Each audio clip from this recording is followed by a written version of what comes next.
Salve, salve, gente boa! E aí, tudo bem? Seja bem-vindo, seja muito bem-vindo ao canal. Nesse vídeo falaremos a respeito do seguinte, querido. Quem busca traição encontra o quê? Vamos pensar sobre isso? Fica comigo até o final, vamos lá.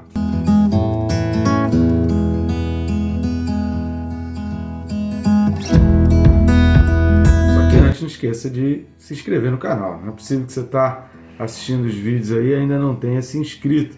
Clica aí, é bem rápido, só clicar no botão inscrever-se e não deixa de clicar no sininho. Clicando no sininho, você é notificado a cada vídeo novo, você não perde a sequência, já que os vídeos eles são totalmente interligados, não dá para tirar uma conclusão, um entendimento assistindo um vídeo apenas, você precisa assistir os anteriores, posteriores e alguns que a gente comenta dentro do vídeo, que são complementares. Então a Bíblia explica a própria Bíblia, então não deixe de assistir, curte também, comenta, compartilha. Vamos fazer esses vídeos chegar a maior número de pessoas para que a gente esteja abençoando mais vidas, principalmente nesse preparo aí para o final dos tempos. Posso contar contigo? Vamos lá, o texto desse vídeo, Apocalipse capítulo 9, e nós leremos do 15 ao 19.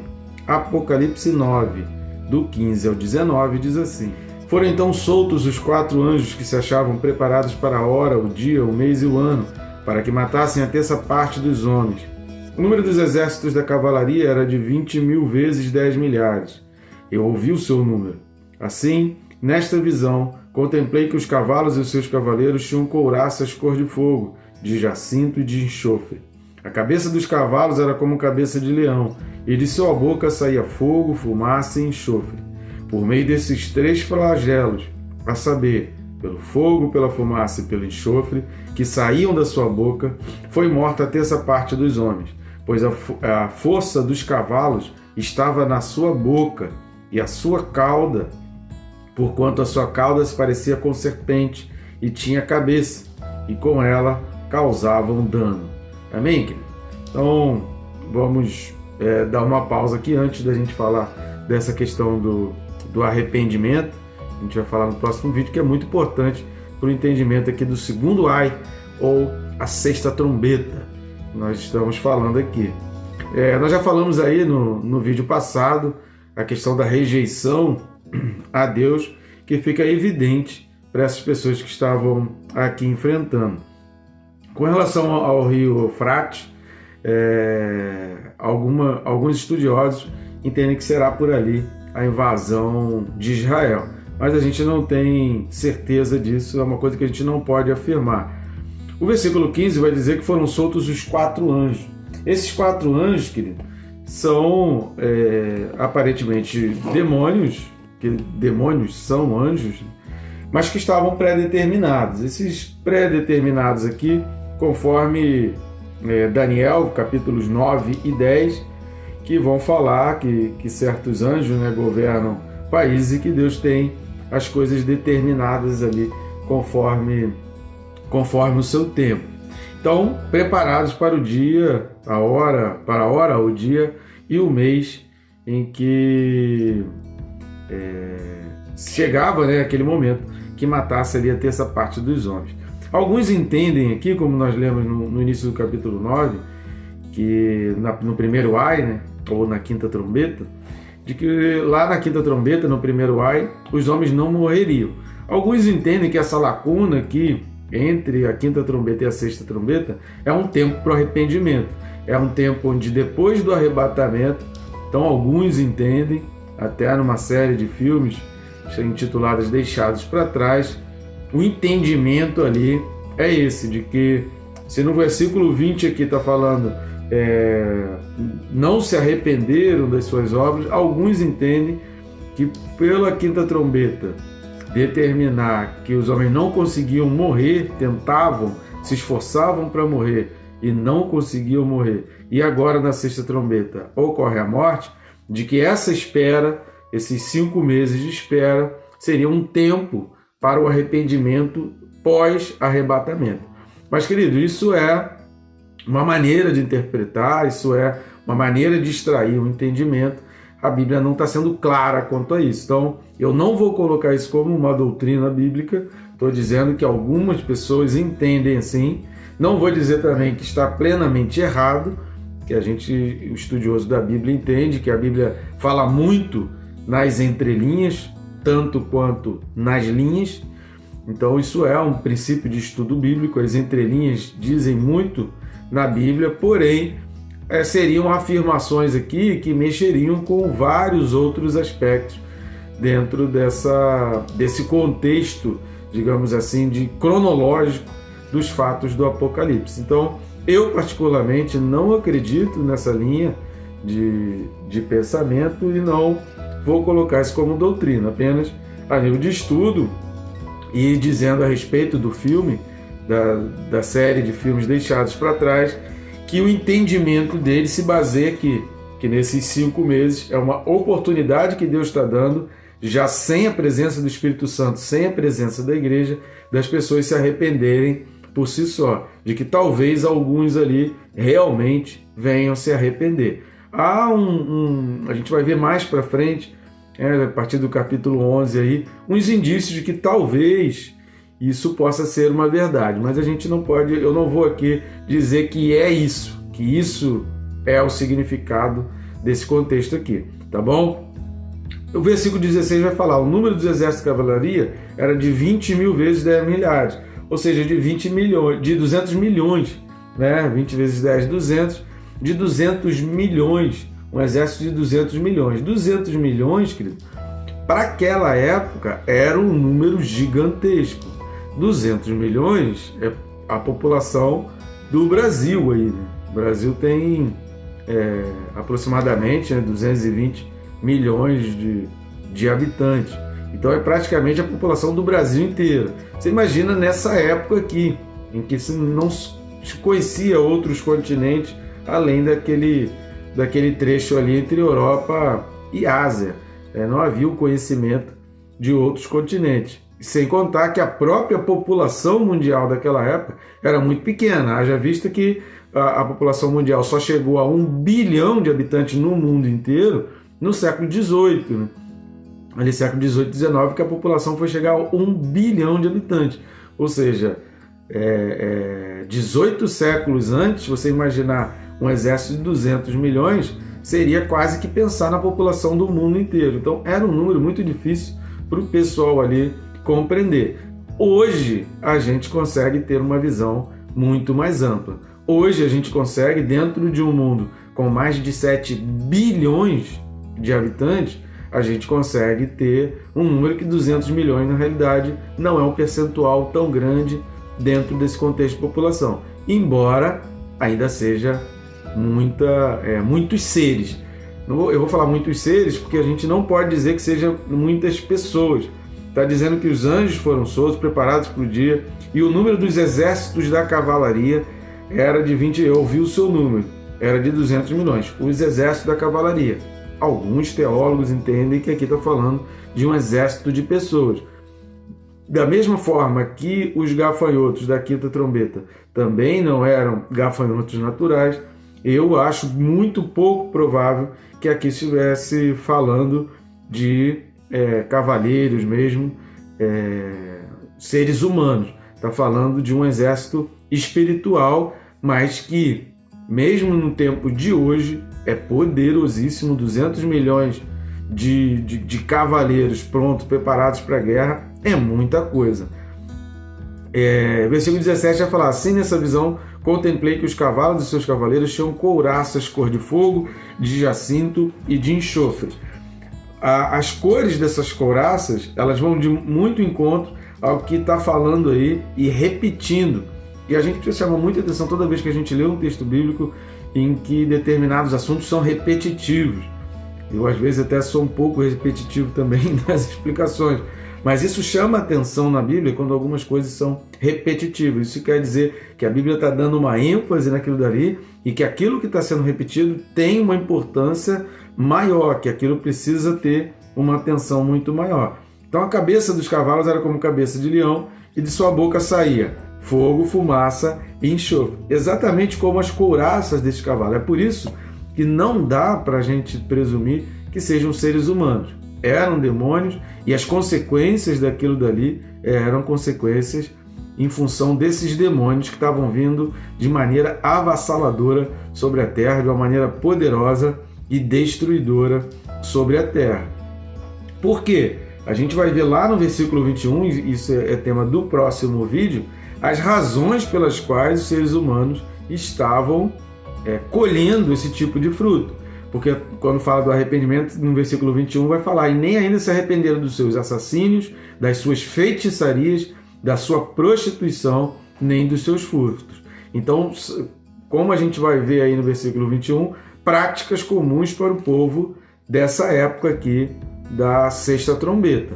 E coisas que a gente já está começando a ver, se você parar para prestar atenção, todos esses tópicos ali do versículo 21 são coisas que você começa a ver que as pessoas estão normatizando, ou seja, estão colocando normas e transformando isso como normal. Então, o roubar já deixou de ter uma grande importância, se tornou algo comum, tanto que não importa se a pessoa roubou, ela pode até se tornar presidente, ser eleito ali, ou seja, porque o parâmetro já está todo deturpado. A matriz ela já foi totalmente deturpada, as pessoas já não têm mais valores. Eu sou de uma época onde você procurava diminuir, é óbvio que zerar a gente nunca consegue, mas diminuir a corrupção, o latrocínio, os roubos, né? Um conceito de uma população que vive em paz e feliz é um conceito onde você possa ter liberdade para ir e vir sem ficar com medo de roubarem um celular, de assaltarem seu carro, de tirarem a vida da sua família, às vezes por causa de um tênis ou de um relógio de pulso. Então, acabarem, ou pelo menos diminuir o máximo possível roubos, furtos, e você tratar essas pessoas como alguém que está realmente à margem da sociedade, do padrão moral da sociedade. Você ter um padrão moral elevado, esse deveria ser o princípio básico. Mas o que a gente está vendo hoje é o contrário. O padrão moral está cada vez mais sendo jogado para baixo. Ao invés do homem melhorar para atingir padrões morais elevados, o homem está reduzindo os padrões morais. E a gente vai detalhar um pouco mais sobre isso no próximo vídeo. Eu queria ler alguns textos, eu preciso ler alguns textos aqui antes da gente encerrar esse vídeo. O primeiro texto é Gênesis 19, 24. Vamos dar uma lida lá em Gênesis 19, 24, que diz assim: então fez o Senhor chover enxofre e fogo da parte do Senhor sobre Sodoma e Gomorra. Fogo e enxofre foi o juízo sobre Sodoma e Gomorra. Então, toda vez que você lê na Bíblia fogo e enxofre, está relacionado a juízo, a punição. Quando os seres humanos buscam a destruição, eles encontram a destruição. Quando os seres humanos buscam a traição, eles colhem a traição. Quando os seres humanos buscam e entregam autoridades a demônios, os demônios usufruem da autoridade que recebem. Então, por isso a Bíblia é muito sábia quando ela diz: todo aquele que bate, abrir-se-lhe-á. Todo aquele que busca, encontra. Se você busca paz, você vai encontrar paz. Se você busca salvação, você vai encontrar salvação. Então tudo depende do teu esforço por aquilo que você busca. Que a gente precisa parar para pensar nesse vídeo aí, nesse momento agora. Qual tem sido o teu esforço, o teu empenho? Qual tem sido a tua canalização das tuas energias? É para o bem, para a paz, para a palavra de Deus, para a eternidade com Deus? Ou é para as coisas desse mundo, para aquilo que o mundo está ditando? Aquilo que o homem plantar, isso mesmo ele colherá. Aquele que busca, encontra. Nunca perca isso de vista, principalmente na hora de você tomar as suas decisões e na hora de você fazer as suas escolhas. Porque quem colhe vento, querido, quem planta vento, vai colher tempestade. Então, se está plantando vento, não adianta reclamar da tempestade. Se está plantando uma planta com espinhos, não adianta querer colher de qualquer jeito, porque vai se machucar. Então a gente precisa pensar que aquele que busca, encontra. E o que eu estou buscando? Traições, prostituições, lascívia? Eu vou colher os frutos disso daqui. Então fogo, fumaça, enxofre, está falando de uma punição, está falando de um de um derramamento vindo da parte de Deus e que Deus já está avisando. Então, se eu não quero colher isso daqui, querido, isso já está avisado, Deus está avisando isso. Veja, por exemplo, Ezequiel 38. Vamos lá para Ezequiel 38? No versículo 22 de Ezequiel 38 fala assim: contenderei com ele por meio da peste e do sangue, chuva inundante, grandes pedras de saraiva, fogo e enxofre. Preste atenção aqui, ó. Farei cair sobre ele, sobre as suas tropas e sobre os muitos povos que estiverem com ele. Então aqui está falando de um juízo, então Deus já está anunciando. Então não adianta a gente querer reclamar de situações e dizer Deus não me avisou. A gente não vai ter como dizer Deus não me avisou. Está sendo muito avisado e está sendo muito explicado. Vamos um pouco a mais de textos? Vamos dar uma lida lá em Deuteronômio 29, 23. Deuteronômio 29, 23. Se a gente ler aí a partir do versículo 22, na realidade, vai dizer assim, Deuteronômio 29, no quarto discurso de Moisés, né? Vai falar assim, olha: então dirá a geração vindoura, os vossos filhos que se levantarem depois de vós, o estrangeiro que virá de terras longínquas, vindo as pragas desta terra e as suas doenças, com que o Senhor a terá afligido, e toda a sua terra abrasada com enxofre e sal, de sorte que não será semeada, e nada produzirá, nem crescerá nela erva alguma, assim como foi a destruição de Sodoma e de Gomorra, de Admá e de Zeboim, que o Senhor destruiu na sua ira e no seu furor. Isto é, todas as nações dirão: por que fez o Senhor assim com esta terra? Qual foi a causa do furor da sua tamanha ira? E então se dirá: qual é a tua resposta? Por que o Senhor está fazendo isso tudo? Por que está sobrevindo isso tudo sobre o mundo? A resposta está aqui no versículo 25. Porque desprezaram a aliança que o Senhor, Deus de seus pais, fez com eles, quando os tirou do Egito. E se foram, olha o versículo 26, e serviram a outros deuses e os adoraram, deuses que não conheceram e que ele não lhes havia designado. Então, a grande questão da colheita são alianças.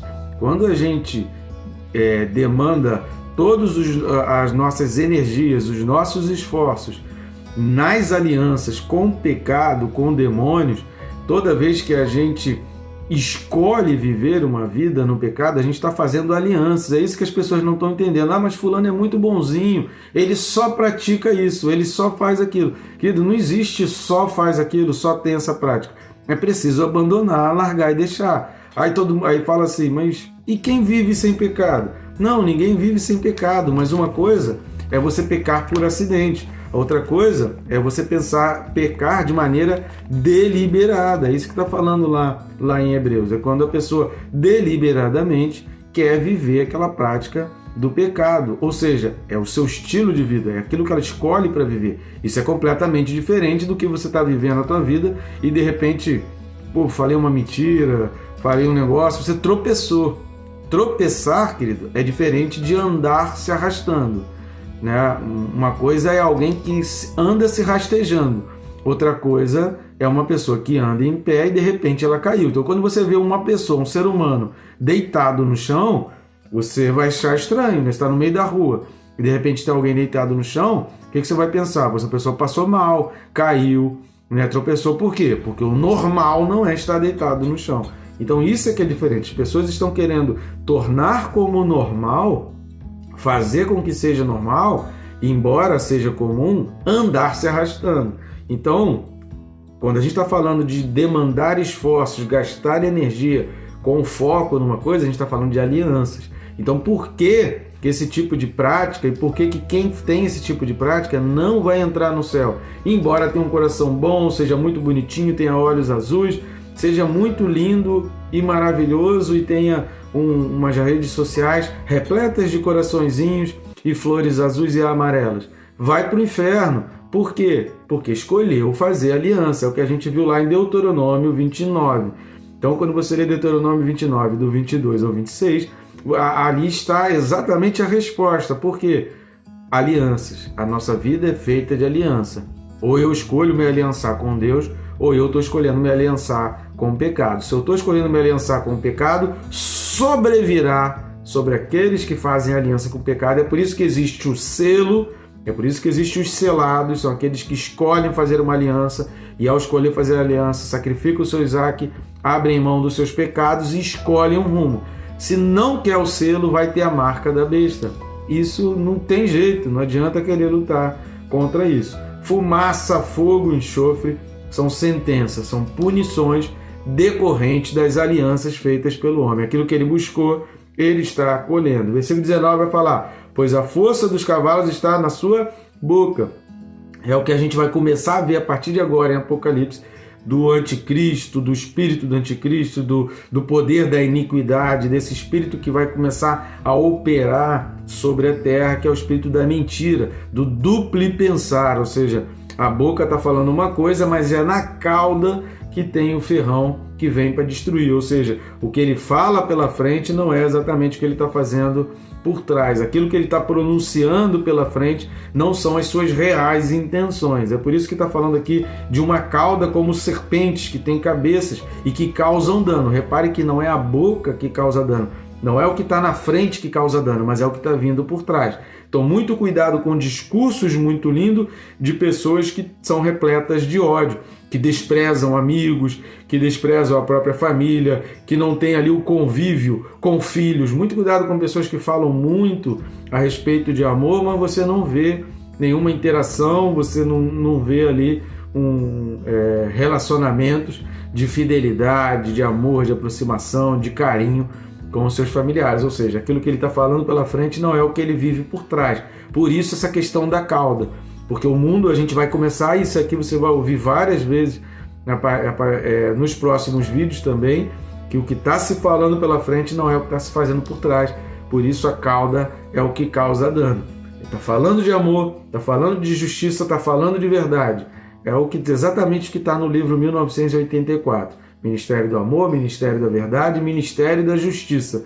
Mas a sua realidade é ódio, é mentira e é iniquidade, que a gente também já falou sobre isso. Assista os vídeos anteriores que a gente falou sobre isso daí. Então, muito cuidado com aquilo que você está buscando.